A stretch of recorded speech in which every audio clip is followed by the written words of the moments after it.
You're listening to the Tilehurst End podcast by Reading fans for Reading fans. This podcast is sponsored by ZCZ Films, Reading's oldest ultras. Hello, or zdravro, as they say in Serbia, and welcome to the Tilehurst End podcast. The 2020-21 season is just 1 week away, but this is not a season preview podcast. Oh no. For the fourth time in 2.5 years, we bring you a one-off show reflecting on the news that Reading have once again changed their manager. That's right, Mark Bowen is out and Veljko Paunović is in, and we're here to discuss what it all means for Reading. My name is Olly Allen, and joining me to pick apart a mad few days, it's a man who has now seen 9 managerial changes since he founded the Tilehurst End 9 years ago. It's Dan Wimbush. How's it going, Dan? Ollie, thanks for having me back. Yeah, I think I'm due for a shot soon.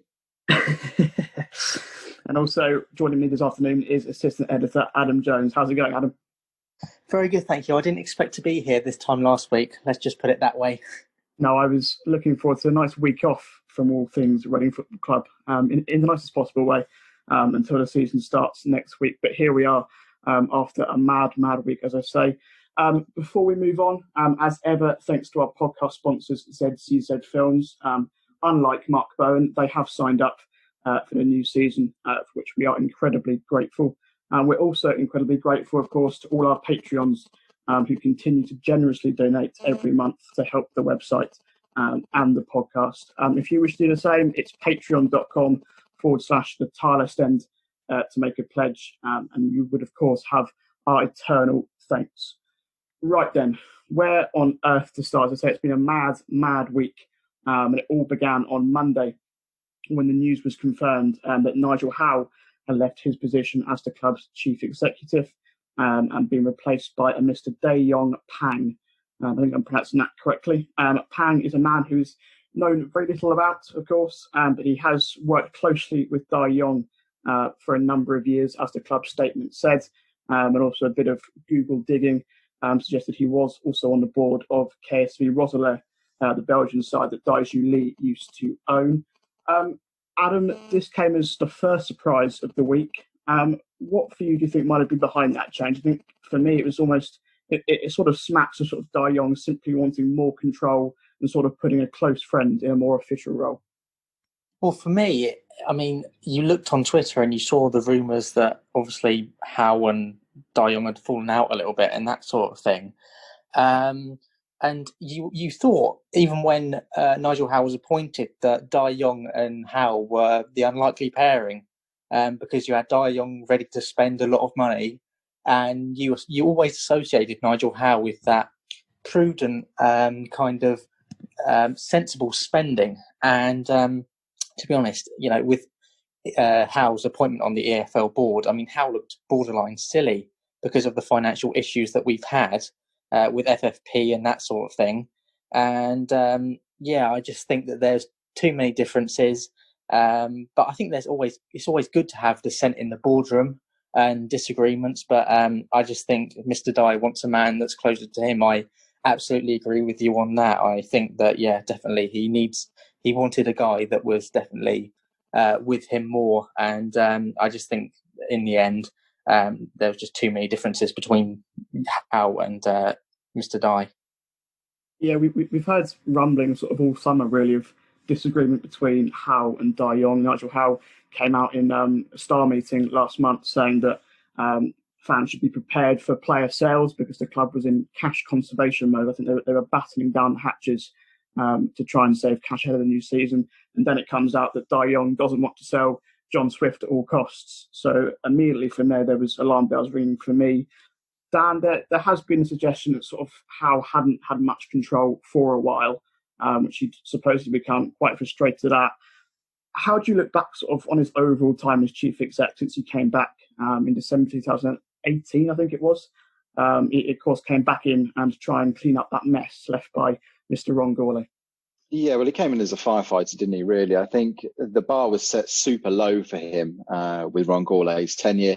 Our interview on the Tilehurst End with Brunt of Raiden sort of hinted at some of the chaos left behind in his wake. And in the dealings and things I've had with the football club over the years, it was clear that Ron was ripping things up left, right, and centre, and what he put in place clearly wasn't fit for purpose because things were only going one way. So coming in, he obviously knew a lot of the staff that was still at the football club. He knew how to run a Championship football club. But look, I mean, has his tenure been a success? Probably not. You've really got to look at the bottom line, and you look at the chaos we're still in. Our wages to turnover ratio is still bonkers.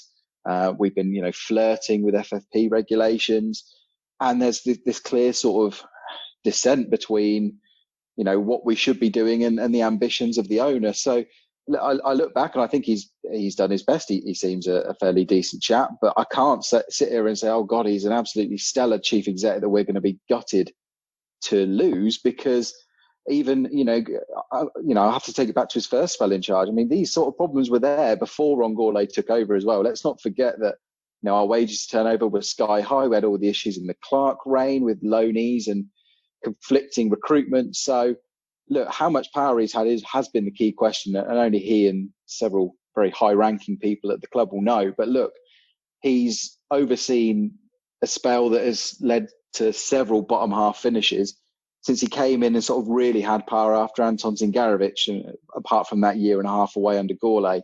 So look, as I said, I can't really say I'm going to miss him greatly, but it is always the fear of the unknown of what's next. And Ron Gourlay has shown that you can always get worse.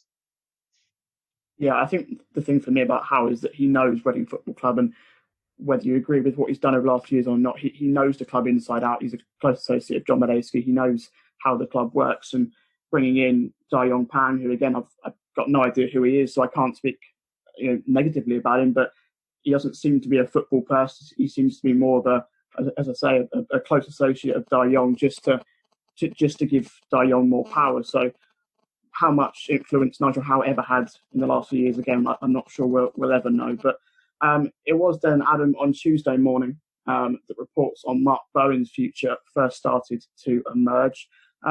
What was your first reaction to seeing that rumour, Adam? Because I'm not sure mine is probably clean enough to say on what is, I hope, a family-friendly show. Disbelief. I think there was a lot of disbelief. I suppose people might be surprised considering I wrote that article that time ago, that month ago. But disbelief for sure, because I think it came after the Gillingham game. And at that time, we looked like we were in quite a decent system with the 3-6-1. I never thought I'd be a fan of the three at the back, but I thought it was pretty decent. And I thought the changing of the CEO was a big enough step for the club. Changing CEO at any time for any football club is huge, absolutely huge, because they're one of the most important people at the club, along with manager. So to change manager now, for me, is just absolute madness. I was in absolute disbelief. And to be honest, there's not that much to add for me, because I was just absolutely speechless. I couldn't really say anything. If there was a time to make a change managerially, he had to do it, perhaps even before the season ended. But yeah, I'm just absolute disbelief, and nothing else really more to add to that. It was just unbelievable. I think you touched on it. That's the whole timing thing, I think, is the main issue for me. I mean, we played Colchester in a week today in the EFL Cup first round, and the first game of the league season against Derby just a week later. And the fact that the club are deciding to make that change now, having had 6 weeks since the end of the season, considering that Veljko Paunović was available 6 weeks ago, it baffles me personally. I mean, Dan, surely this is sort of the worst possible preparation for the new season next week. Yeah, pretty much, short of sacking a manager 2-3 games in. I suppose at least you can say that we've done it with a long time left in the transfer window. We've still got a good sort of 6 weeks or so, and recruitment hasn't really started other than Josh Laurent. Obviously, we've seen lots of people leave the club, but I don't think that anybody that's left under this sort of pre-season so far would have necessarily stayed under a different manager anyway. Other people might disagree, but I can't see that anybody had a particular future given the financial situation we were in. Am I shocked? Absolutely not, because we're sitting here and we're saying it's our 5th permanent manager in less than 3 years. These owners have shown that they are ruthless. Jose Gomez was not given an awful lot of time after keeping the club up to prove himself. It was a very quick decision made to dispatch him and put Mark Bowen in the job. We saw Ron Gourlay dispatched as well. And we've seen Paul Clement, the axe fall on him as well. So look, these owners and this ownership group have shown that they want results. Dai Yongge and Dai Yongge have made an absolute fortune in China, and they're clearly business people that know what they want, and they want to get to a certain place. And the people that they've put in charge at Reading Football Club, be it from a football point of view and a business point of view, aren't getting them there. So I'm not surprised that at this stage, Dai Yongge has gone to somebody that he knows in a chief executive position. And look, where this managerial appointment has come from, I'm not sure. But Mark Bowen, a bit like Brian McDermott when he was dispatched for Jaap Stam, unfortunately can't really point to an awful lot that was sort of showing he was going to turn it round. Yes, he's had less than a year to do so, and less than a full summer transfer window to do it. But the way the season ended was poor. The way the pre-season has started has been mixed. But it's not. There's not a buzz, Ollie. I don't know if you and Adam disagree, but I've not got any sense of a buzz at the football club at the moment. I've not got a sense that we're building towards something positive. And are these shock moves the way to do it, or is it sensible building? People will have different opinions, but Adam said you can't believe it, but for me, this is something very believable based on what we've seen so far. Yeah, I'm torn. I think it in many ways is believable because we have become that club that almost I wish we hadn't. I think I almost don't want to say that we have become that club. For years Reading were the bastion of stability, but Steve Coppell had 6 years in charge or so. Brian McDermott had a long time in charge to sort of build his project, and now we've had 9 managers in space of the last 9 years, and that was I always looked at clubs like Watford or Leeds when I thought we can never beat that club. This is Reading, but sadly, as you say, over the last few years, we have become that club who hires and fires managers on a regular basis. And whether you agree with the appointment of whether you agree with the sacking, of Mark Bowen or not, for me, I've got a huge amount of sympathy for him because I think it's bloody harsh on him because I'm sure, like the rest of us, I assume would have had no idea this was going to happen this week. He was in a dugout for the Gillingham friendly last week. He then again had to be in a dugout for the Tottenham friendly on Friday, knowing full well that he was going to be replaced 24 hours later. And Adam, it's hard not to have that sympathy for him, isn't it? I think so. I know a lot of people on Twitter have said, well, that's karma for the way that he got the job. Look, we have no idea what happened, even though we made the jokes and they were funny. I don't think, we have no idea what happened behind the scenes when he was appointed. But I think we have a better idea of kind of what's happened now that he's gone. I mean, from all accounts, it looks like he wasn't told at all, like as you were saying. So, to be kept in the dark about it is, I think, out of order, completely out of order. I do feel sorry for him as well, because at one point we were in, playoff form. I was thinking about the Christmas period when we beat QPR, when we beat Preston North End, when we beat Fulham. So, yeah, you can, to an extent, feel sorry for him. And, he's done the job that he was brought in to do, which was to stabilise the ship. And, even though there were murmurings of, oh, God, we're going to get relegated or something like that, I think he did quite a decent job considering. Obviously, the form tailed off near the end of the season. That's probably one of the reasons why I think, right, let's move him to the director of football, try and keep him here for the long term if it's done in the right way. But yeah, I do feel sorry for him and the way that he's been left in the dark about the situation. And, how Reading have treated their employees over the past however many years. Yeah, it's questionable. It really is questionable. So, yeah, I do feel sorry for him. The thing for me was that in that statement this morning when they announced Veljko Paunović as manager, there was no mention of Mark Bowen at all. And it's surely one of the only ever circumstances in football that a club announces their new manager without officially acknowledging that the old one has gone. So where it leaves Mark Bowen, we don't know. I mean, I can understand from the media team's point of view in terms of I'd imagine Mark Bowen himself isn't too clear on his position going forward. There's been talk when it first emerged that he might be leaving, that he'd be going back to the director of football role, as you mentioned, that of course he fills last year when Jose Gomes was in charge. At the time of recording, there has been no official announcement on his future at all. As I say, it wasn't even mentioned in that statement confirming the appointment of Paunović this morning. I'll go to you on this one, Adam, because you did write that now almost famous piece on the Tilehurst end back in July, sort of saying that moving him to director of football would be a good idea. Why for you would that make sense? There was many reasons. I think strangely, the good things and the good qualities about Mark Bowen is the reason why I wanted him to move to director of football. He has major knowledge on the English game. I think he made some good decisions. It looks like behind the scenes before he became manager.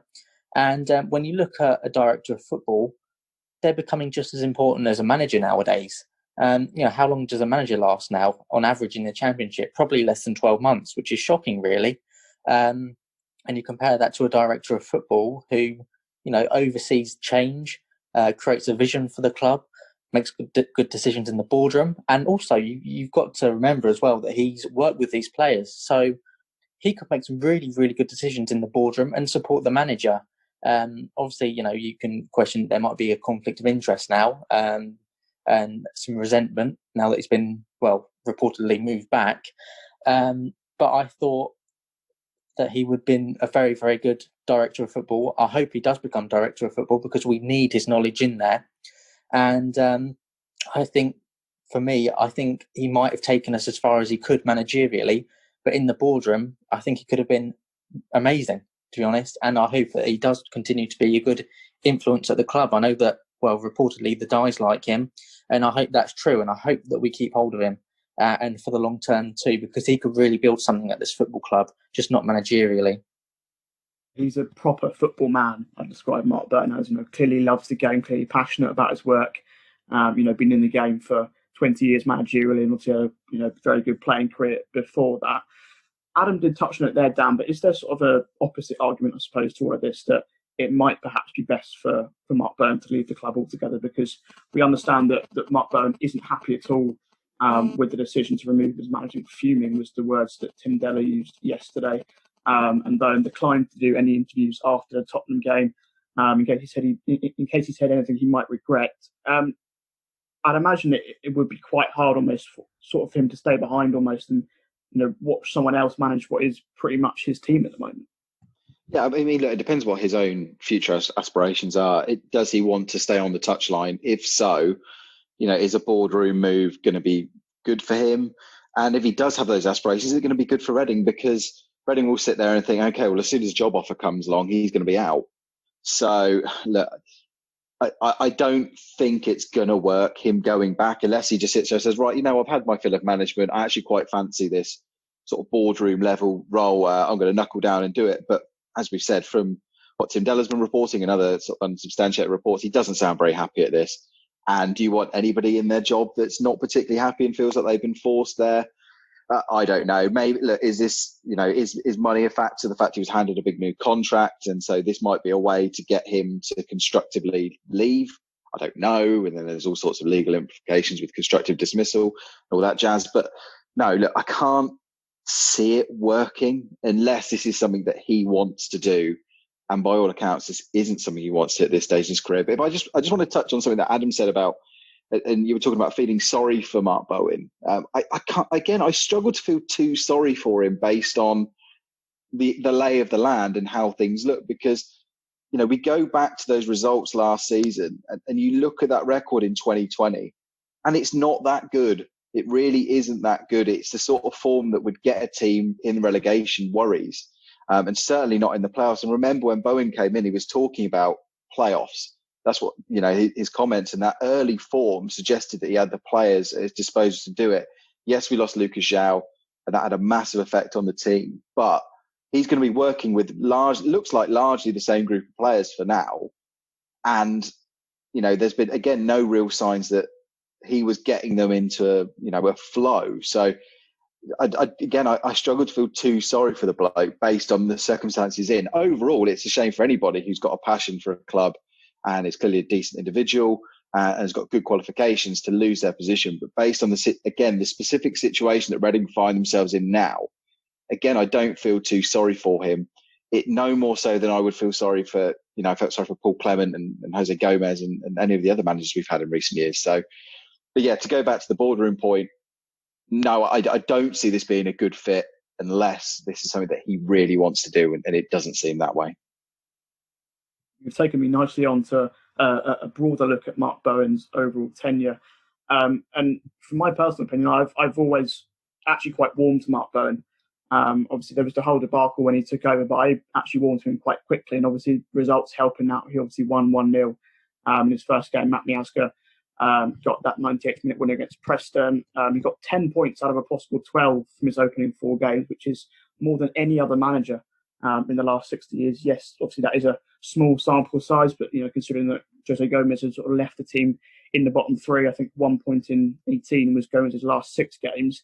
It was definitely an improvement. And yeah, sure, we didn't push on towards the upper end of the championship, but we still saw runs of results, in my opinion, that we obviously haven't seen since that playoff final season. We won 4 games in a row over Christmas. That win against Fulham away on New Year's Day was fantastic. We had 3 wins in 5 going into lockdown.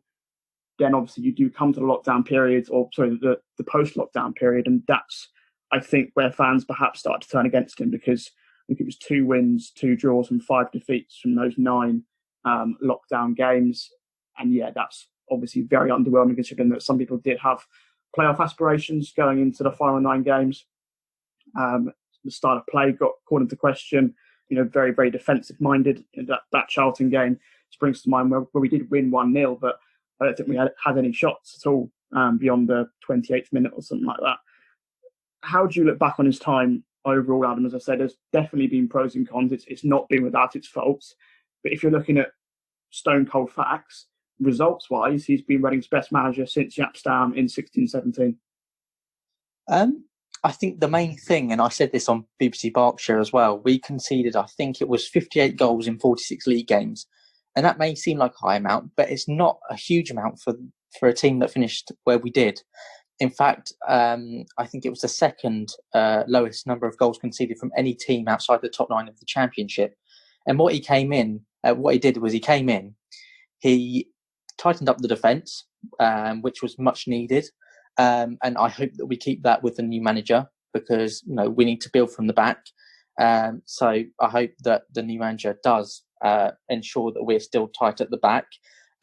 He came in, had a very good start as manager, got some good results here and there. But as Dan said, I mean, the end of the season was a massive, massive concern for me. And I think the Luton game and the Charlton game, and obviously the Huddersfield, the 0-0, I think that kind of papered over the cracks to an extent, because you look at the reaction after the 3-0 home loss against Brentford, and people just had enough. I don't think it was all down to Bowen. I think it was down to the whole club in general over the past few years. But people had just had enough. And, it's a shame, because if he'd kept the form, in the mid-season form that he had, I think people would be more accepting and would have been even more shocked that he'd been moved back to director of football. So, no, he tightened up the defence. As I said, it's not anything spectacular what he did, but I think he did an all right job. And it was just the end, which was a massive concern, and the reason why I wanted to move him to director of football. But other than that, yeah, I can't sum it up any differently. Let's move on then to the man that is going to be replacing Mark Bowen in the dugout, Veljko Paunović, I think that's how you pronounce it, known as Pauno, I think, to those who are presumably close to him, or fans, I suppose, might call him Pauno. But unless, of course, you're a fan of the MLS or a follower of Serbian youth football, you probably haven't heard of this man. He played for the likes of Atletico Madrid and Getafe during his playing career, before starting coaching in the Serbian national team youth setup. He won the Under-20 World Cup in 2015 before being appointed as manager of Chicago Fire over in the States. He was there for 4 seasons, not actually doing that well, if truth be told, reaching the end of season playoffs over there on just 1 occasion out of 4. We'll have a piece up on the Tilehurst in the next few days. We've spoken to a few journalists who have covered his career so far, both in Serbia and in Chicago.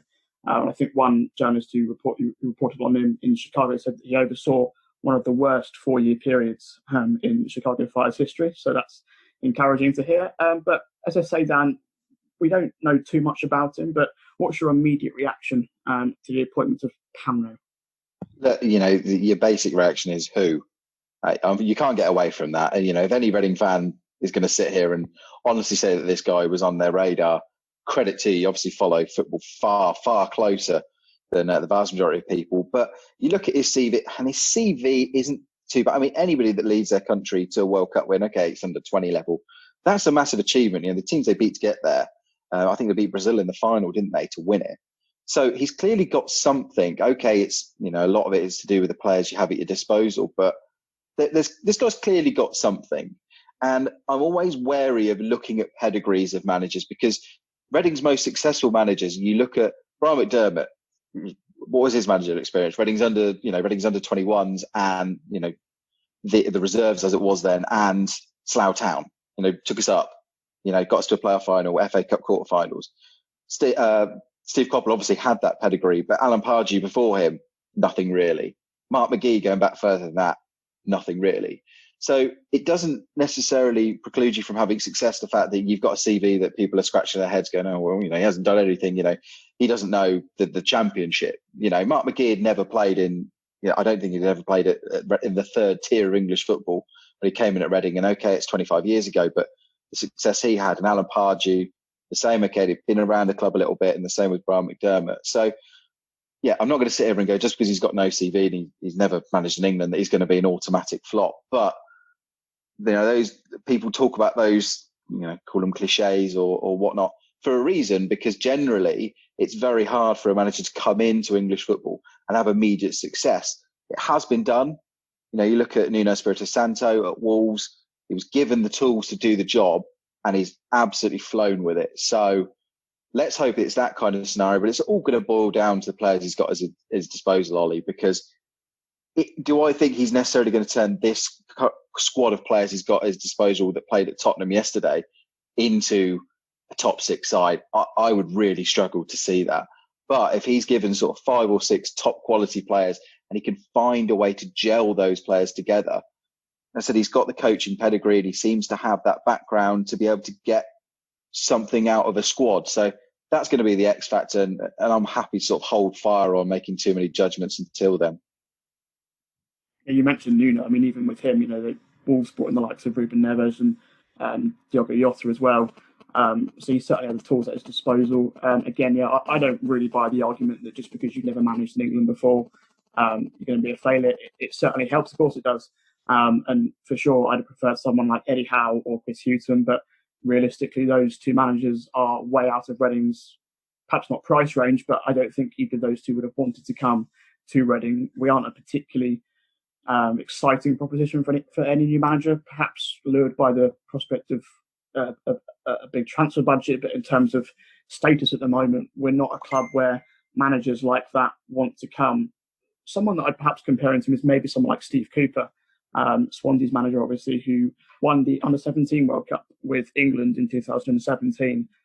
Never had a club job in his life before taking over Swansea last summer, and obviously did a great job there to get them into the top 6 on the final day. So he's got that pedigree for sure. At club level, the things that I've been hearing about him from his time at Chicago Fire, as I say, aren't particularly encouraging.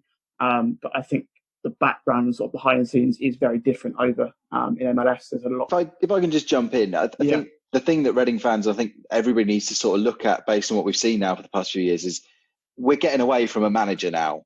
We're very much getting into Reading having head coaches, because it's been clear ever since the ties took over that the manager seems to have less and less and less input into the people coming into the football club. So we're not necessarily looking now for an Eddie Howe that's going to come in, in the old Sir Alex Ferguson mould and, micromanage every aspect of the football club, handle negotiations. Even Steve Coppell was starting to get away from that sort of hands-on approach. He had that sort of good dialogue with Nick Hammond and his scouting team. But we now very much seem to be in a situation where players are being brought into the football club by whoever, we're not fully sure. And it's now up to a coach to get the most out of that group. So again, I'm less worried about getting someone in like a Hughton or a Howe, because the owners clearly aren't going to allow that one person to have that overarching power anymore. I would agree to an extent, but then I think also if that is going to be the case, you then need some sort of consistency behind the scenes, and perhaps that's when someone like Mark Bowen takes the director of football role. Because if you are going to change coaches on a regular basis, using Brentford as an example, not that they change regularly, but when Dean Smith was left Brentford for Aston Villa, they had a ready-made replacement in mind in terms of Thomas Frank, and it was quite a seamless transition because everything behind the scenes at Brentford works very, very well. And for me, the behind the scenes of Reading at the moment is completely volatile. So if you're going to bring in a coach just to fit a style of play, or just to be a filler, if you want, and for people behind the scenes to be controlling it, obviously we're hearing rumours and stuff about Kia controlling stuff behind the scenes. Dai Yongge doesn't seem to know too much about football. Whether this Dai Yongge Pan knows much about football, I don't know. But yeah, it's very, very difficult, isn't it? I mean, Adam, what was your reaction to finding out the news that Pauno would be appointed as Reading's new manager? If I'm honest, I had exactly the same thought as you in terms of positives, in terms of Steve Cooper, who's done very well, obviously led Swansea City to the playoffs. And but I think for me, I looked at his CV and I wasn't convinced. I think that we need someone with championship experience, someone who knows the league. Obviously, the one good thing about him coaching young players is the fact that he can bring through the likes of McIntyre and Holmes and Elise. And I hope with that, we can keep our kind of philosophy and identity of making full use of the academy. And if we can do that, then, I'll be happy enough, because, we need to make sure as well that we're financially responsible, because players like McIntyre and Tom Holmes haven't cost us a penny except from in wages. So if we can use them, then I'll definitely be optimistic. But for me, I hope that they don't completely just throw money at it again. Obviously, you go back to Nigel Howe and the influence that he had.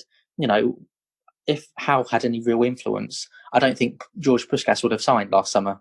So I hope that money isn't thrown at it, especially now that I think the bridge between Howe and the EFL and Reading with Howe is now gone pretty much, even though he's still vice president, but vice chairman. But yeah, it's just a weird one, isn't it? It's just a weird one. It's one of those where we have to wait and see. But for me, one of the caveats with my article was the fact that we needed to bring in someone who we could trust for the long term, in terms of championship experience, and someone who's going to develop players. Now, of course, he could develop young players, but championship experience he just does not have at all. And so yeah, that was one of the caveats from my article. If we were going to move Bowen back to director of football, then we needed to bring in someone experienced. And it's also going back to the fact of influence.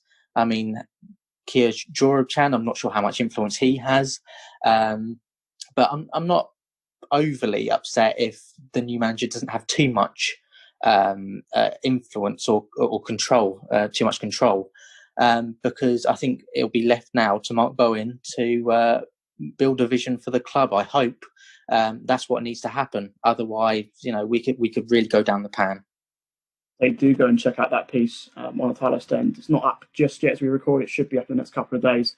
Sort of going into detail about Paunovic's style of play, his approach to young players, which is actually quite surprising, actually, considering that even though he was in charge of that Serbia under-20 side, apparently he didn't actually have that much success in bringing through young players at Chicago Fire. But yeah, we spoke to a couple of journalists, both in Chicago and in Serbia, so that's well worth the read if you have the time. As ever, social media has been very vocal in the last few days, and the appointment, fair to say, not very popular at all, again, probably because he's a largely unknown, and the fact that it comes a week before the start of the season. But it strikes me as very, very similar to the scenario when Mark Bowen came in himself last October, sort of amid accusations that he'd appointed himself, he'd sacked Jose Gomez and appointed himself, and the vitriol surrounding that appointment was something that I'd never, ever seen before. I mean, there wasn't one person in the Reading fan base that wanted Mark Bowen in charge. I think he said in his first press conference, actually, that the only way that he could get fans on side was to win games. And obviously he did do that. As I say, he started very well. And as I say, I warmed to him quite quickly. I think a lot of other fans did as well. And is that going to have to be the case again for Paunović, Dan? Because yes, he's unpopular at the moment. We don't really know much about him, but if he can get off to a good start, all of this outrage might go away quite quickly.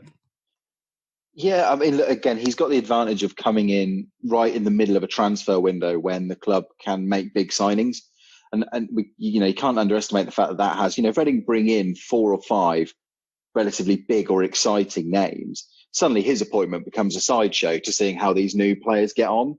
So he's got that ability to sort of, don't want to say distract from his appointment, but you know what I mean. It's whereas managers that have come in mid-season, be it Jose Gomez, Paul Clement, Mark Bowen, they've kind of had to deal with what they've got. So fans have immediately put the microscope on the manager because, it's the manager. They've come in to get more out of this group of players. So are they going to do it?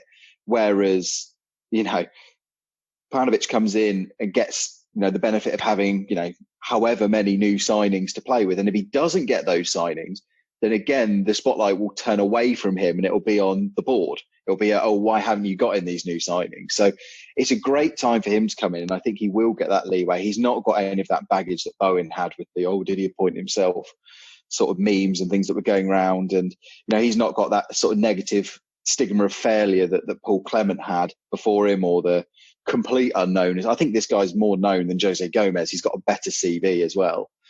So you kind of have to really go back to, I don't know, a long time, maybe all the way back to Steve Coppell's appointment for a manager that you could really sort of go where Reading fans were like, yep, this is the man. And even then, it wasn't necessarily a unanimous appointment. There were lots of other names in the frame. So you're never going to please everybody, but he does have this great fresh slate to work off. Expectations have got to be so low now amongst the fan base. We talked about how the end of the season, the frustrations that came with it. We've been involved in relegation and bottom half battles now for so long, other than that, brief little playoff jaunt that was lucky, but I won't get back into that debate today because we could do another podcast on that. So, yeah, look, great position for him to work with. Adam made a great point about having all these young players to work with as well, when he's got that sort of young academy core to work with. Can he do the same that Brian McDermott did when he sort of replaced Brendan Rodgers and he had the likes of Pearce, Robson Kanu, Karachan to work with and help them flourish? Only time's going to tell. Yeah, October 5th, I think, is when the transfer window shuts. So he's got just over a month to bring players in again, whether it's his players that bring in or whether they come from Kia's contact book. I don't know. And we've already been linked to Andrija Zivkovic, I think his name is, who was part of Paunovic's Under-20 World Cup winning squad in 2015, released by Benfica last week, and quite highly rated by all accounts. But I looked him up yesterday. He's got the same goal scoring record at Benfica as Olly Allen did. So how much you can take from that, I don't know. But let's end then on a brief discussion on the man who made all of this happen. Dai Yongge, Reading's power-hungry egomaniac of an owner.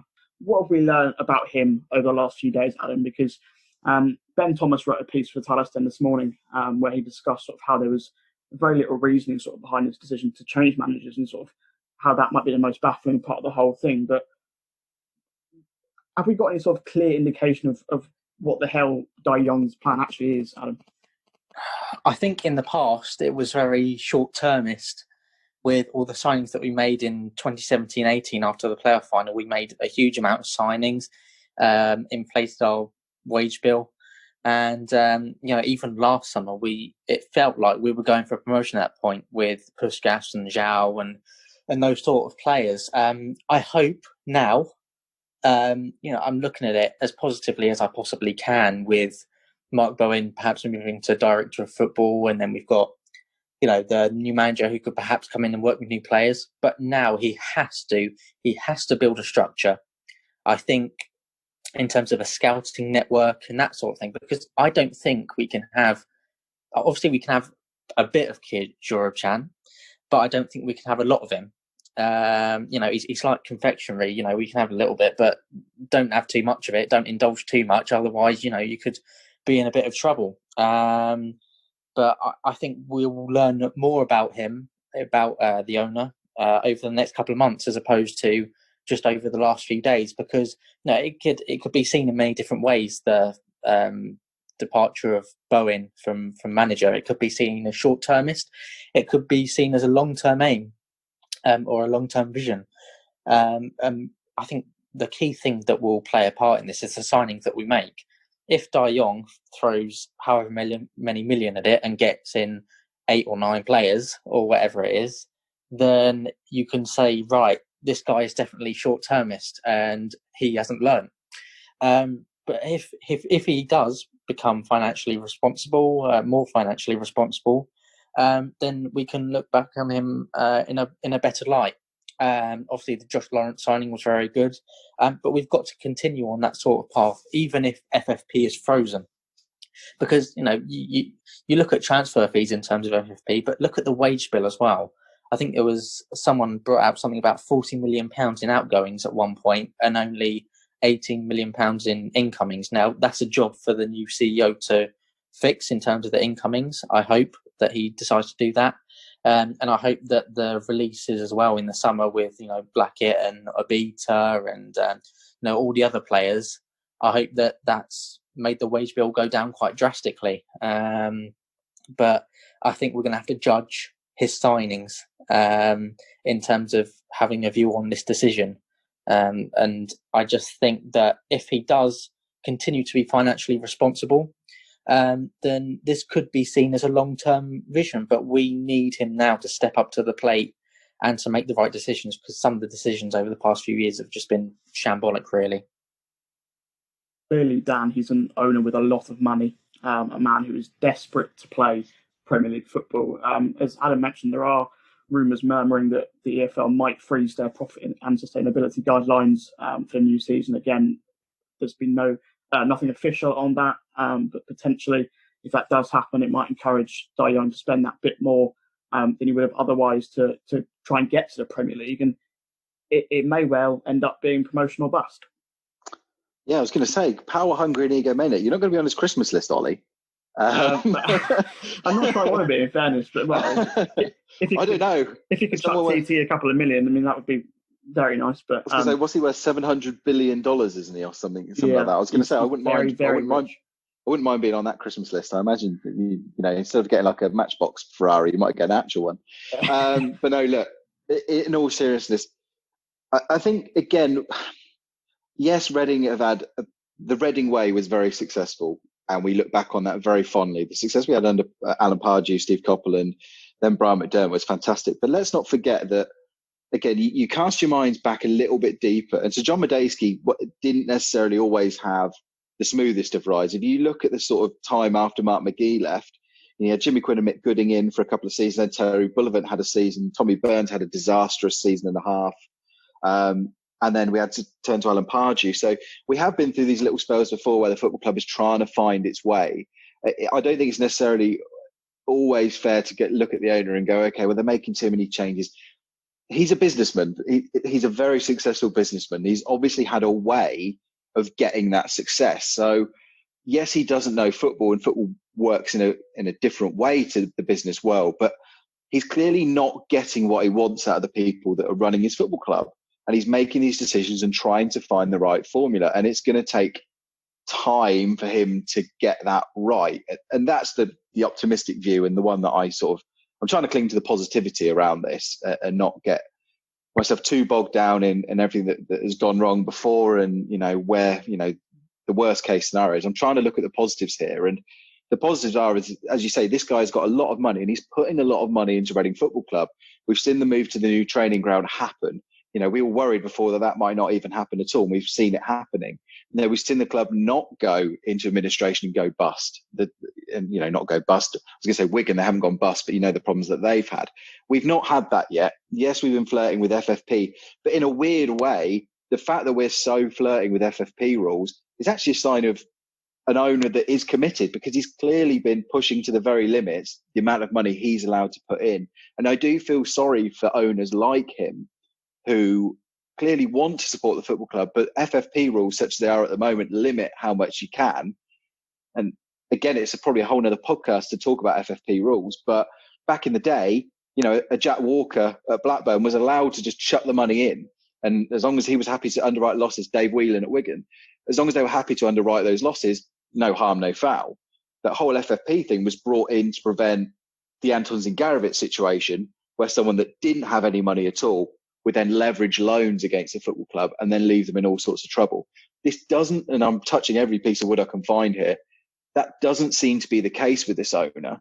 And if he wants to put the money in it, it's got to be frustrating for him seeing clubs like Wolves and Manchester City and Bournemouth have owners that can just go in and put in tens of millions of pounds into a football club and get that success. And for him to be told, oh, I'm sorry, you can't do that. In very few other walks of life is someone told no, especially someone that's made so much money as him. So I do sympathise, and, it's an argument. Okay, well, if you don't like the rules, don't play the game. But, I don't think we want to be in a situation with the economy, the world, the way it is at the moment, of having to find a new owner because he's sick of not playing by the rules. So, yeah, we are getting to a stage of how many times can we go through this cycle, and is there going to come a time where he pushes one step too far and we end up going down instead of up? But again, leaning back on the positive side of things, I'm really hoping that this is the one. This is the start of something to do. And if the league do suspend FFP, and he can now, the pair of the owners, can now put in as much money as they want to support the football club, fair play to them, as long as they are prepared very much to underwrite that money and not go to, as Anton Zagarovich went to, basically the payday lenders of football back then, Vibrac, I think they were called.